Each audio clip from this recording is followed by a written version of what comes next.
Hello, guys. Welcome to the Funky Marketing Show. Today, I have a pleasure of welcoming a guest. It's been a long time coming. Diane is coming to the show. We're going to talk about nailing your brand message, how to go from founder funk to product message clarity. I like the funk in another way, which is not good, the way we are using it, how to create a messaging hierarchy, to write copy that resonates, using customer research to define your brand messaging strategy, and all kind of stuff related to that. So before we get into that, let's play the funky intro.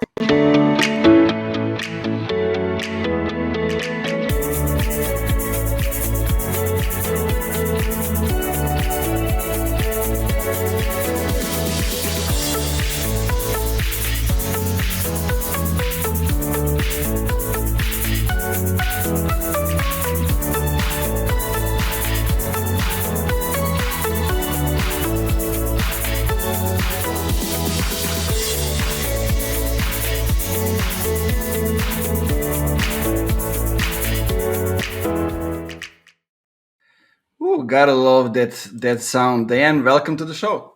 Welcome. Thanks for having me. Yeah, I was dancing in the background then to this. You should have had me on the screen as well because I was really going for it. Yeah, we can play that one moment again. That would be nice. It's an awesome intro. It really is. Like, this is the first time we're meeting as well, but I know it's so you. Like, I just love everything you're doing with the funky marketing stuff. So yeah, it's a pleasure to be here.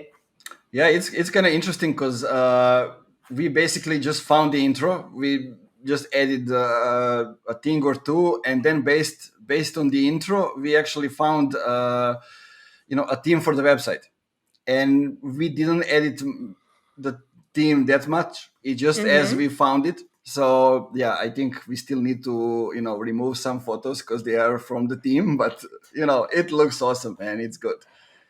Well, everyone's, we can talk about this, can't we? Like the brand and everything, everyone stumbles across it in a different way, but it works. So Yeah. So before we get into the topics, can you please tell the audience who you are and why you are talking about the topics that I mentioned today?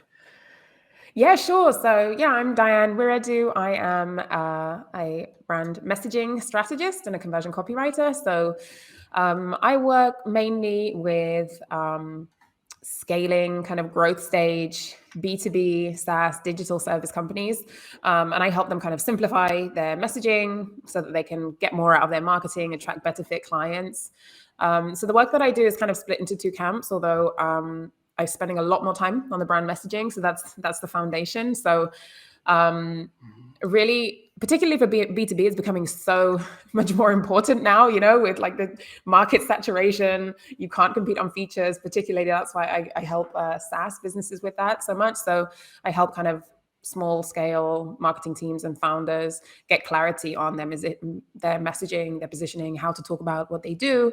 And then the second part of that, the conversion copywriting, sometimes I help the teams actually execute on that and put it into practice, and like what kind of words should we put on the page. So that's me. Yeah, sounds good. I mean, like B2B seems like the place to be if you are doing marketing in any way these days, because like there aren't many people that can do the great job, and you can actually charge really good money because you know how to do stuff. But I think one thing that lots of companies are missing, and this is exactly what you are doing in a way, we are also doing that in some other ways. It's helping them narrow down the basics, simplify the messaging, and not talk about the features, all the things about them, but actually focus on the customers and the clients. Exactly. Yeah. And I mean, back in the day, I kind of started my messaging career, let's say, in B2C. So I kind of have that experience, and that's, I guess, where I bring some of the brand in. But B2C, they don't need my help. Like they're already out there having fun and being creative and stuff. And really what I'm kind of trying to do is, there's this kind of wave and this movement of companies who are realizing, hey, we can't just kind of build a product and then talk about it and that's enough. Like, you get to the point, and particularly it is around that kind of growth stage, scaling up, where they realize, hey, maybe the founding team put the messaging together and it's worked so far. We've got product market fit, but we didn't really focus on the product message fit. And so now we need to actually take a step back and realize, if we want to really grow, how do we approach this? And it's such an important thing. But I have a lot of fun doing it. Yeah, it reminds me all, the stories about Netflix, about Google, about some other bigger companies. The story was completely different when they started. Yeah. Like, Google started as with ads for the startups. Well, you don't know that right now. People don't know about that, because after sometimes, after the growth is happening, the customers are starting to telling the story, and it's always the different story. Like, Netflix founder was using subscription model in other industries, then he tried it for the Netflix. It works, now it grows, but we are talking about Netflix as one of the companies that that is actually approaching the customers halfway, not waiting for them to come to us. Also, Yeah. like, personalized messaging and everything. I use usually Netflix and Airbnb as the companies I like as good examples.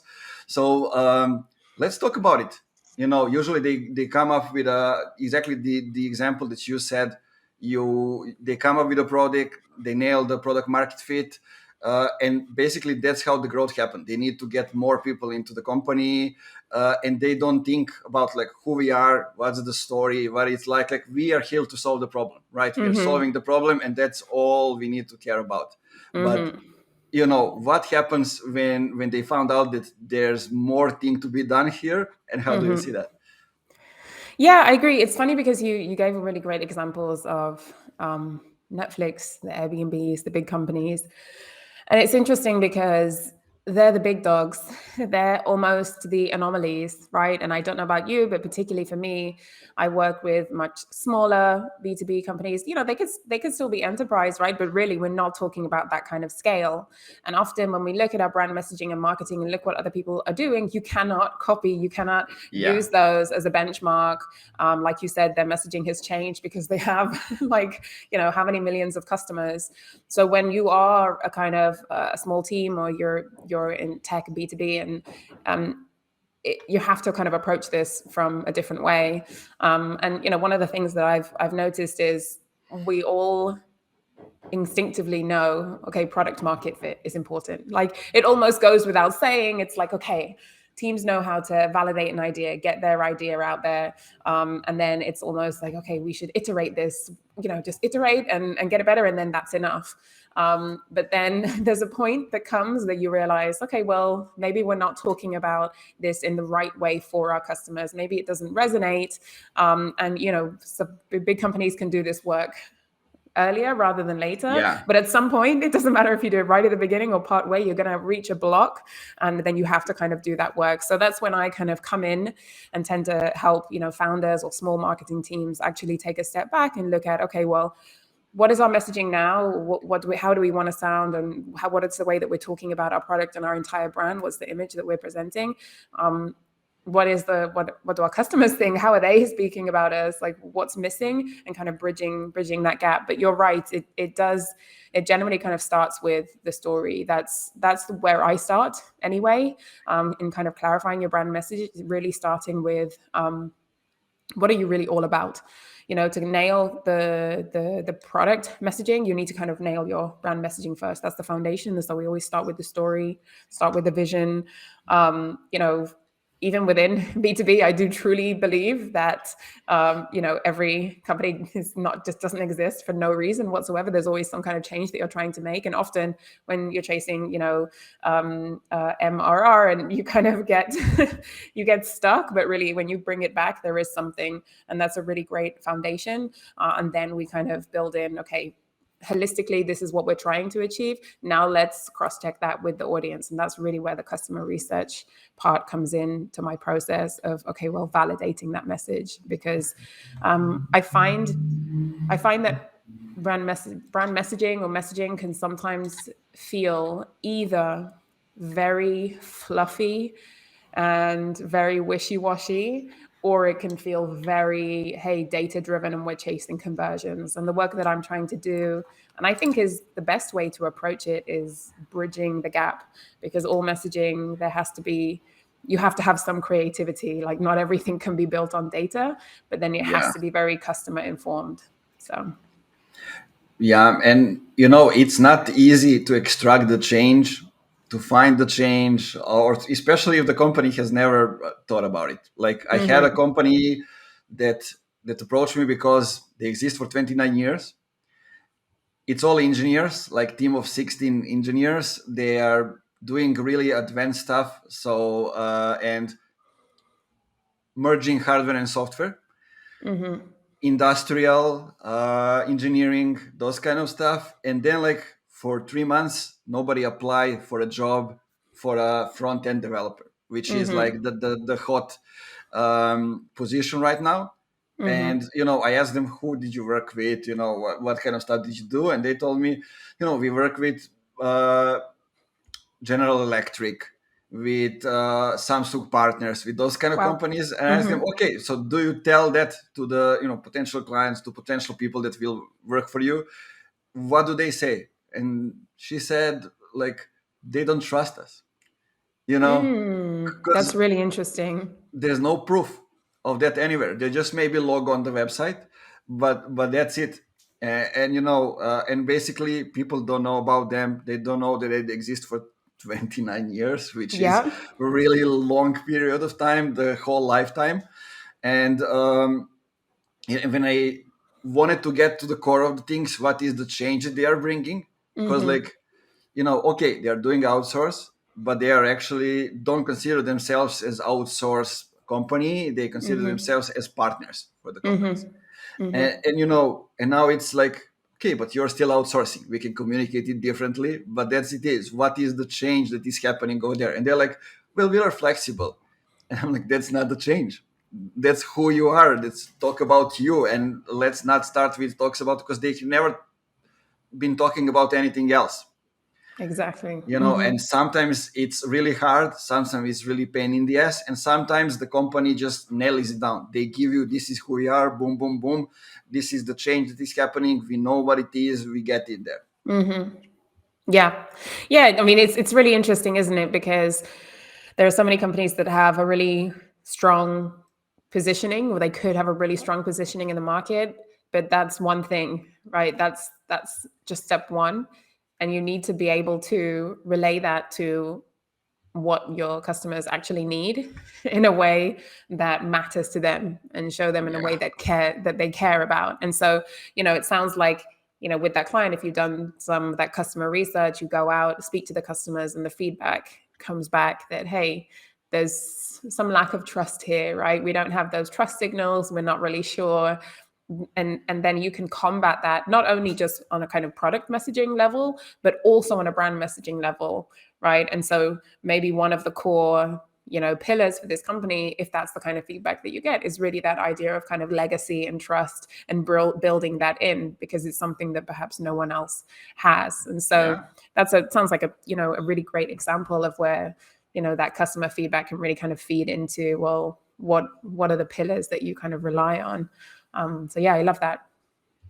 yeah. Actually, I needed to involve another professional to help them in employer branding in a way, and develop that other side. What are the pillars of that and those kind of stuff. But tell me, how do you approach creating, kind of a messaging hierarchy, for writing copy that really resonates? Okay, so we have the story, we have the foundation, those kind of stuff. How do you Yeah. get into actually telling it?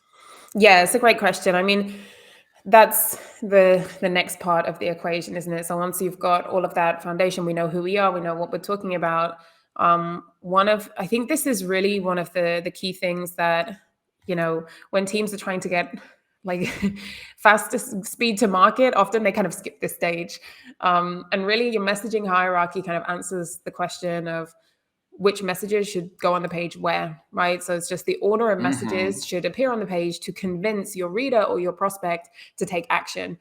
So I like to think of it of, all stories have a beginning, middle, and an end, and your copy is exactly the same. Any piece of copy, any message on your website, your home, really there should be this logical flow that takes you from where you are to where you want to be. I'll actually give an example that's kind of related to the the trust element that you just mentioned. So I worked a while back on the messaging. We actually did the kind of dual. We did brand messaging and then redeveloping the whole website. I worked with a B2B software development company, and based on the kind of brand messaging, we got their kind of value proposition down, what was kind of different about them, just spoke to their market, their audience. And some of the biggest questions that were coming up were, what's different about you, right? Because it's a really saturated market, particularly with tech. There are so many software development agencies, you have the pick of the bunch, so you could pick any. So everyone's landing there like, okay, what do you do differently? Everyone does the same thing. Another thing was really trust, right? So a lot of these agencies, it's how are you outsourcing? Can we trust you? Have you just got low skilled, low paid labor? How can we, what kind of a connection are we going to have? And that's the feedback we got from this brand messaging work from the customer research. And so based on speaking to the founders, mapping out all the messages, I could create a hierarchy for, let's say, their homepage that I knew we really need to address your core differentiator really high up on the page. And we need to put more trust markers than we would perhaps for another client that I've worked with. Yeah. So, taking the answers from customer research, from their, we did surveys as well. So taking all of that.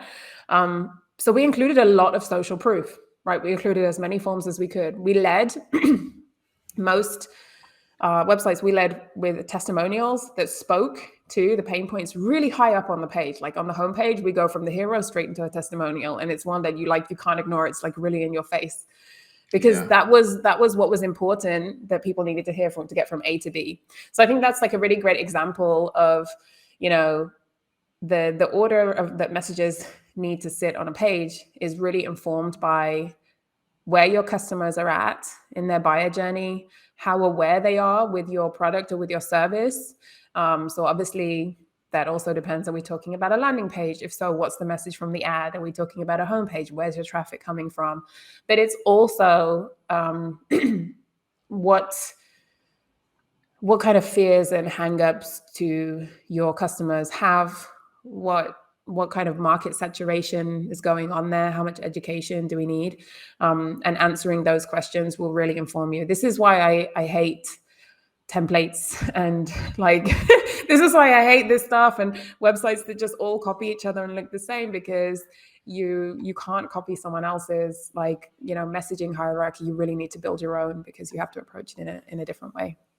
Yeah, we have a question from Facebook, and it's wow. Jovan. I think it's first time she's asking question while we were live. Probably she's at work just watching a segment of it. So she said, how to navigate branding in a local community on our official social media profiles, website, etc., and branding strategy for users. Our users are from all around the world, and that's completely different group of people from those in our community. I work in an IT software company for developing apps in health and fitness sector. Wow. Okay, that's a huge question. Yeah. It's huge. I think we might have to take that out. So let me see. I'm not sure if I can break this down. Okay, so let me see. It sounds like the doubt and the question is really around having multiple audiences, right? So having different audiences in different areas, and how do we kind of speak to them and handle our brand messaging at one level? So I mean, there's no easy way around that. There are many huge companies with very different audiences. And this is where I think frameworks like the kind of jobs to be done really comes into play here. Because if you're looking at your audience from the perspective of personas, which I kind of hate. I hate the idea of a traditional buyer Yeah. persona, right? We can talk about this for an hour. I know your thoughts on this. When you're looking from that lens, you're like, oh, but this person is different to this person. So how do we market to them? So if we scrap that and we look at what are all of these different people that we're marketing to, what are the core needs? What are the core desires? What is the real outcome that they're looking for with our product or service? Across the board, when we speak to all of them, what are the most common kind of objections and pains? And pulling all of those into kind of a message map gives you a way and an easy way to kind of approach not only your product messaging, obviously, and where you place and what priority you put on each of those, but it also helps you flesh out your brand messaging and look at, hey, of those core pillars, the things that we really want to be known for, do they align with what everyone is looking for across the board, and do they align with us? And I think without going into more depth, I would need to know a lot more from this person. I think that's the best answer that I can give. Yeah, agreed. What I see is, I guess I'm going in the right way. Joanna will tell us, but the thing is that they have local community, which is in this case probably in Serbian, and now they are involving people who are from abroad. I had this thing with a funky marketing community where it was people from Serbia. When I added people in English and started writing in English, it was a no for people in Serbia. They started become inactive, in that way, and then basically it's a bigger problem, and you need to dig much deeper into the narrative and who is your ideal audience and who is the priority Yeah. here. Sometimes if you're talking about I don't know, like German speaking countries, those kind of stuff, maybe you need to create completely different pages or completely different, I don't know if it's community to be completely different, but you need to find a way to separately communicate with those people. And especially, Yeah. they have I see, like, health, fitness. So it's probably, other channels are also included. So it complicates the thing more. And Yeah, you're right. I mean, if I hadn't kind of looked at it from that lens, I think I was like caught up in my brand messaging lens. But yeah, you're right. I mean, if it's the kind of language perspective, 100% at some point you cannot merge those. So I don't know if you know, but I mean, before moving into messaging and copywriting, I was actually in the translation world, right? So I worked in a huge translation company for years, and I worked as a translator. So I've also kind of dealt with this as well. Even at the beginning of my career, for example, on LinkedIn, I used to write posts in Spanish, and I used to write posts in English, and the both of them. And I had this mixed audience of kind of some clients that were, looking to translate into English, and it was a mess. And I managed it for a little while. And then I realized these are two completely different messages. These are two completely different groups of people. I'm confusing both of them. I could have carried on, but it's just a lot. It's a lot of work. You have to have the resources. You have to have the time to manage both of those. And so for me, it realized, okay, one of them has to be the priority and the other one has to go. yeah, agreed. And then there's no way you can get around it. Like, and particularly with localization of stuff, like you can't have different, if we're talking about English speaking countries and stuff, but there's so much cultural nuance across the board that you have to reflect that, and you have to make people feel like at home when you're speaking to them. Yeah, totally agree. I mean, I was the same person. I started working marketing, like, for Canadian based agency first, so US, Canadian market, eventually Australia, but then I moved to work for a Serbian based company, and then I started writing in Serbian as well. So it's kind of like in between. But also one of the companies that I'm working with, I think they're my client that was longest time with me, was its localization and translation company, one of the leaders in Southeast Europe. So I'm familiar with everything, with all the things that you had to deal with. Yeah. Okay, John is asking also the question, as a copywriter, I've got pushback against social proof in exactly the same situation as you explained it on the top. So how to get leaders on board? That's an interesting question. Yeah, it is. And it's so funny. Every time I every time I am invited to speak somewhere, particularly with marketers, this is interesting from a copywriter perspective.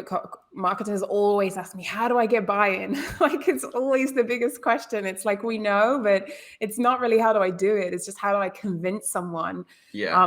The easiest way, maybe I shouldn't say easiest, I should say simplest, because nothing is easy. But it's showing, show don't tell. It's showing the proof. Like, you have to, like, you can't really argue against the research.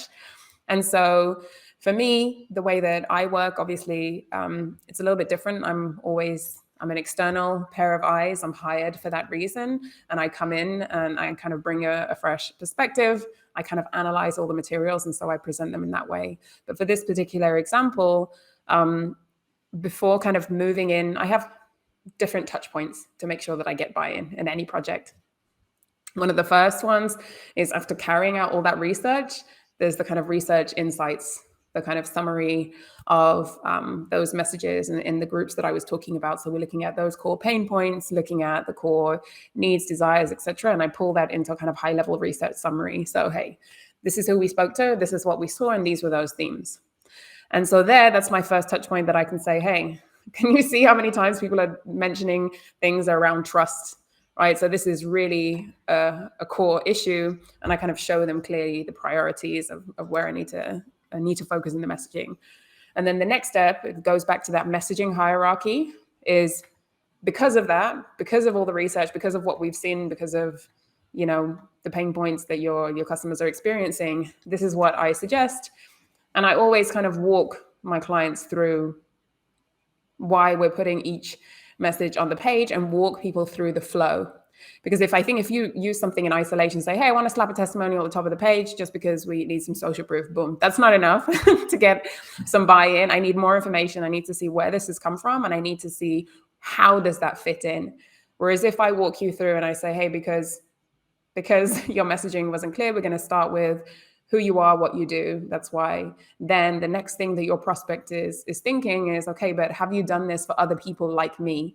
They're looking for some kind of indicator to show that I'm not the only one. And so that's why straight up, we're going to alleviate their fears around X topic, and we're going to put social proof.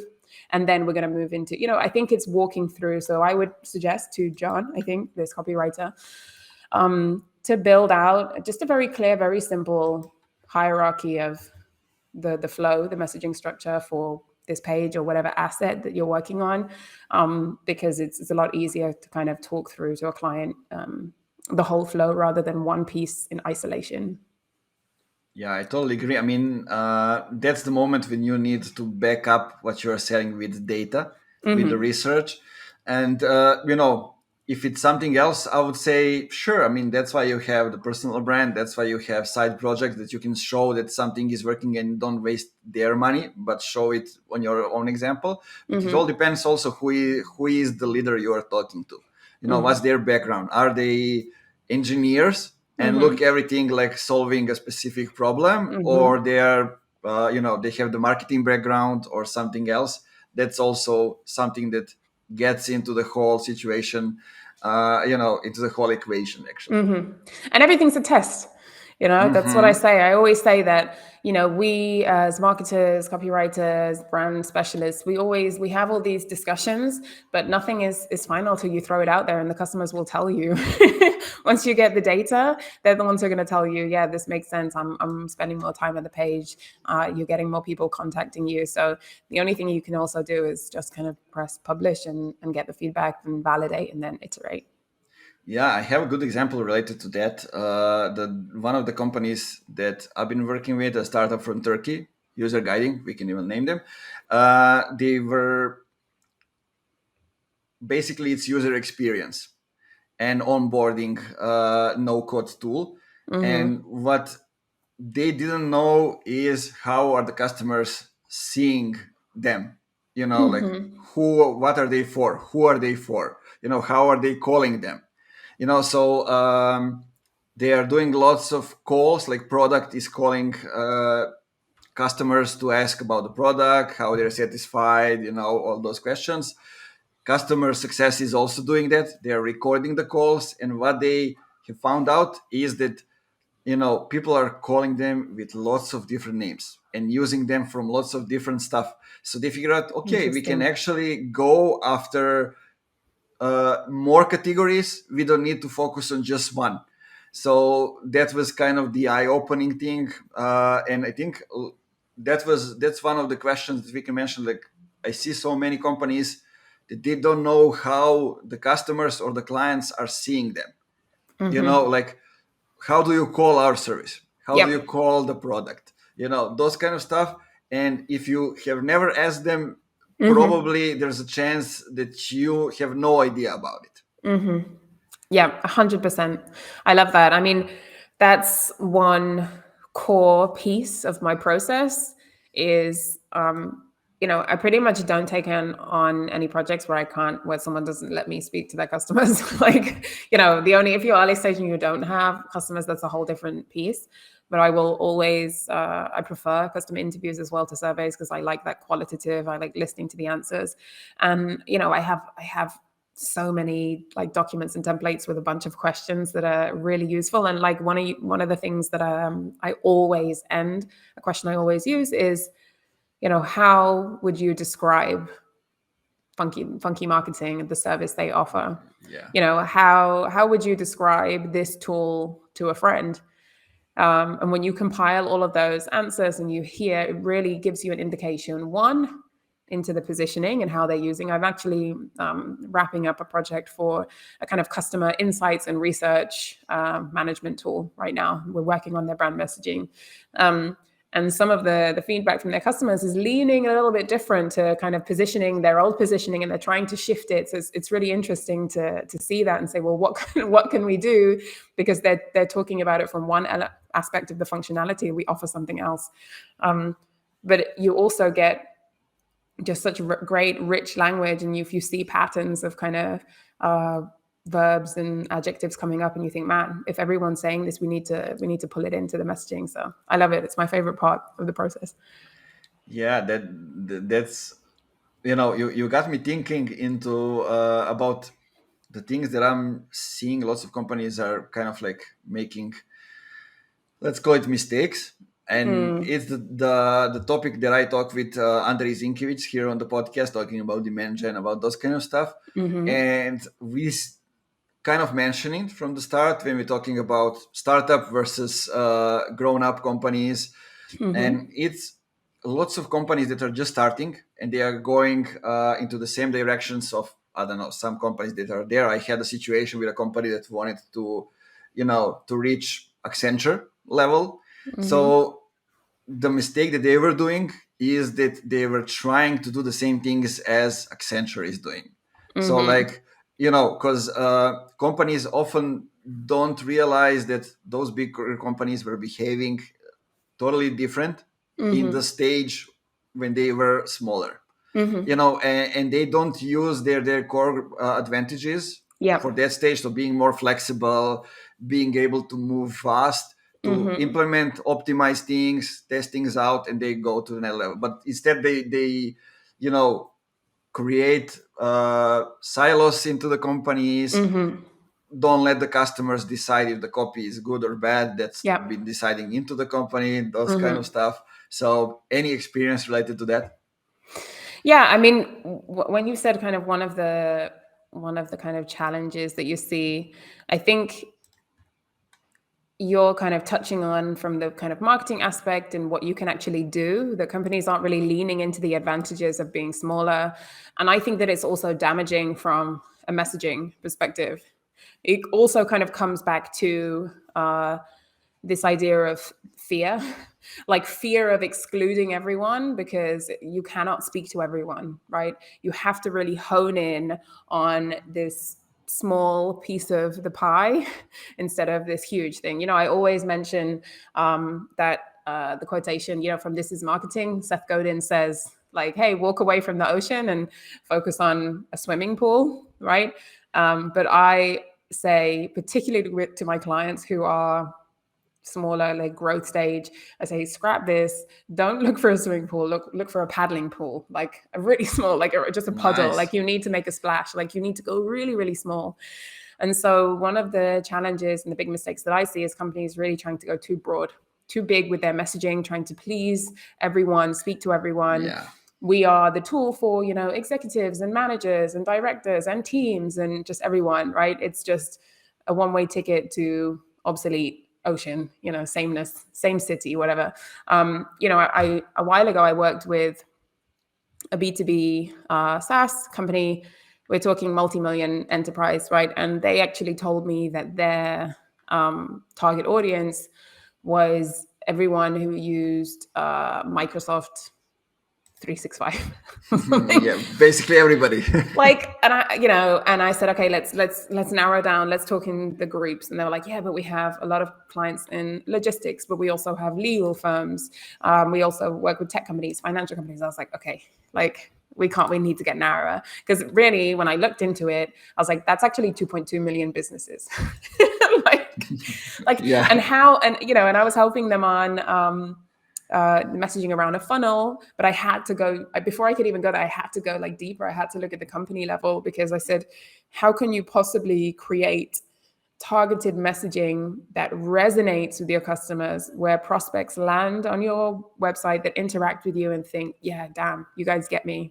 You get what I need. You can't do that when you're trying to speak to everyone. And so it's really the scariest thing when you have all of these options. And it's a scary thing when you have a huge tool, if you have the type of the HubSpot that literally anyone could use in any way, or even, like there's a resurgence in like project management, right? So the ClickUps, even they've got a brand message like I can't even remember what it is, but it's like we're one tool for everything or something. It's really hard to own that. It's really hard to own that messaging, and so you just have to go kind of smaller. And so that for me is like the biggest challenge. And I've had an experience of that, and we end up we have a bit of a fight, and then we realize, you know what, we're going to own this one group of people, and then we're going to come back to the other ones later, because it doesn't mean that they won't get it. It's just that you need to, if you can connect better with one small group of people, then everyone else will still come after. Exactly. You need to start somewhere. And, as with every product or the service, you need somebody to come first and to use it and to get the experience so you can move into the others. So that's always like that. But we are kind of megalomaniacs every time we start something, Yeah. and that's the other thing when the other problem that I'm seeing with tech companies, especially today, like where there are so many engineers in each one of these companies, and they sit next to each other. They come up with, we have this problem, let's solve it out, and let's start a company. And then, okay, they wait until they build the product fully, at Yeah. least they think it, and they, like, oh, now who's gonna buy it? That's also one of the things that I see with especially with smaller pre-seed startups. One of the mistakes that they are making over there. Yeah, and you're completely right, and that links to, when I'm working with these tech founders, because when you and unless there are some companies that they're just like, hey, this is an opportunity to make money, let's go for it. But often when you dig deeper, there was a problem. There was a problem they were solving for a group of people. Often with a lot of these founders, it was a problem for themselves, which is awesome because they have all the knowledge as to like what they were struggling with. And so sometimes it's like digging into that, both to find the market and then also how to kind of present that message. I mean, I always think that we forget, but the simplest, let me rephrase that. With marketing, we need to start with our market. Like there is no marketing without the market. And it seems so basic for me to say that, but like we forget along the way. We forget that without customers that actually care and have a problem that we're really solving, like your company and your product doesn't exist.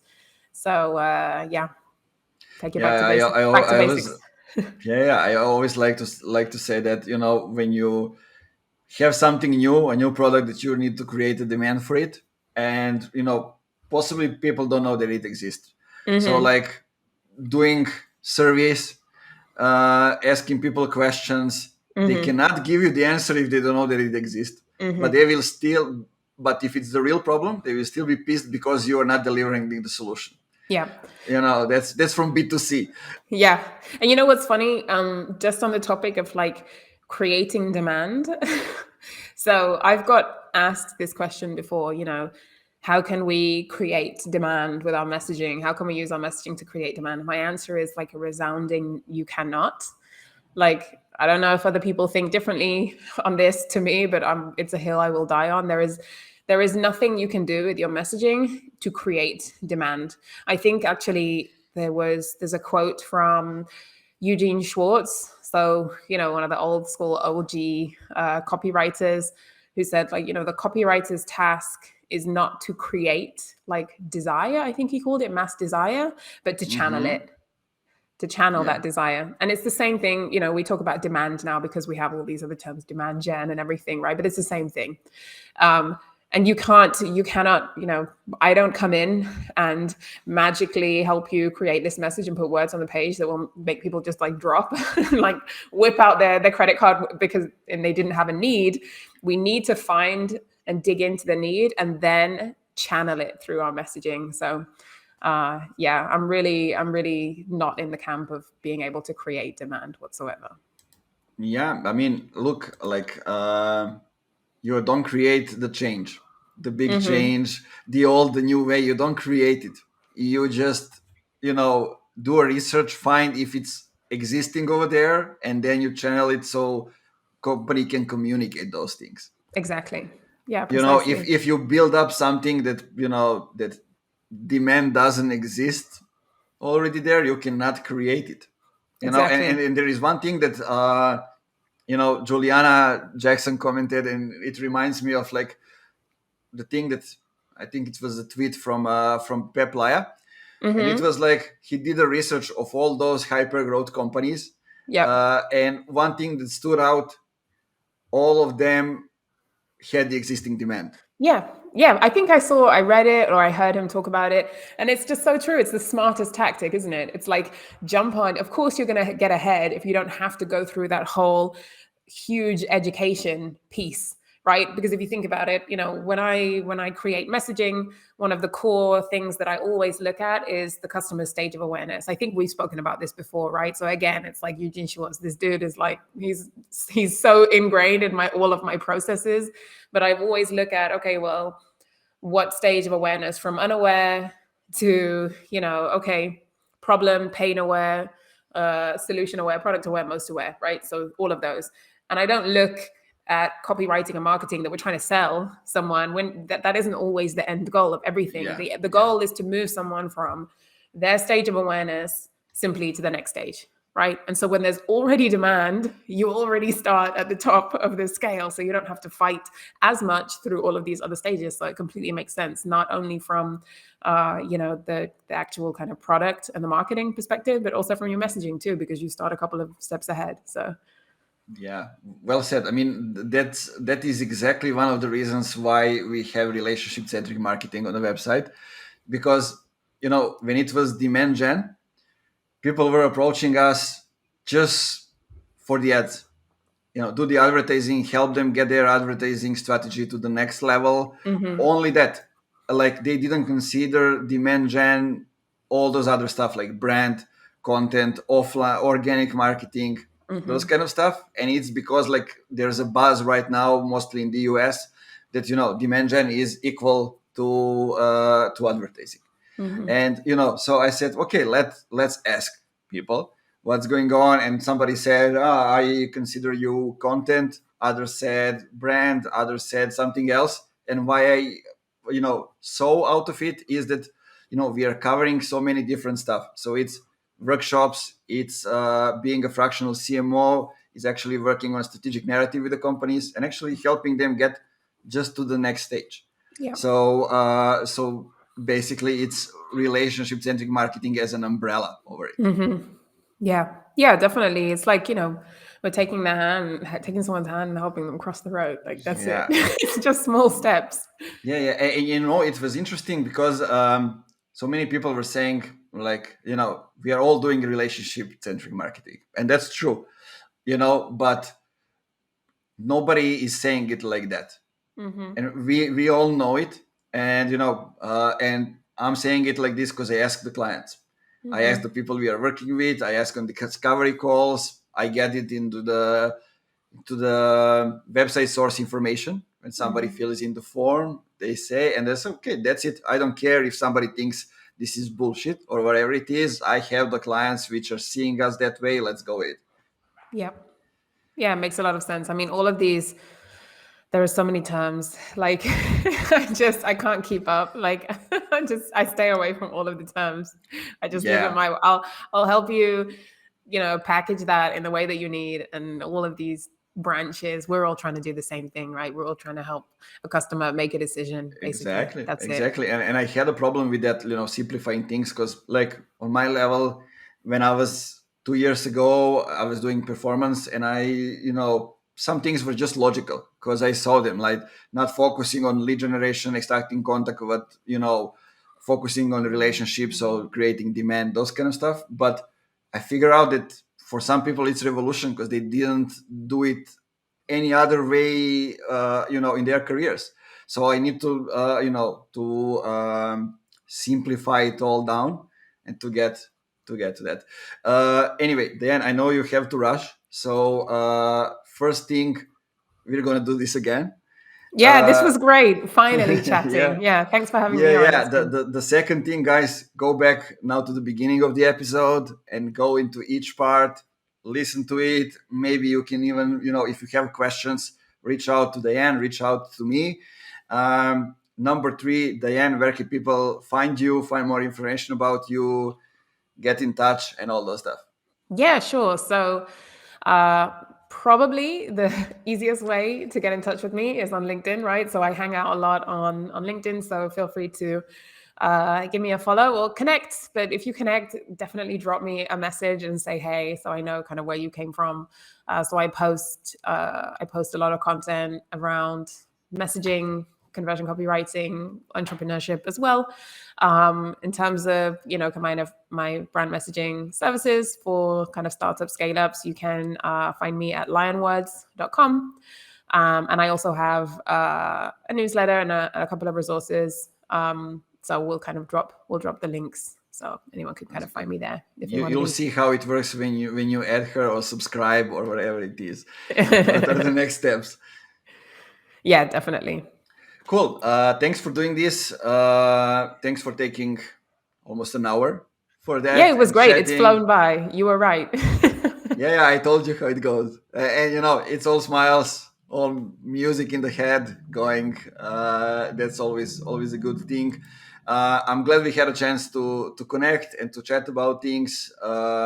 So possibly seeing you in a couple of months to do this again and to talk about different stuff. Guys, for you, the end message is always keep it funky and see you in the next episode.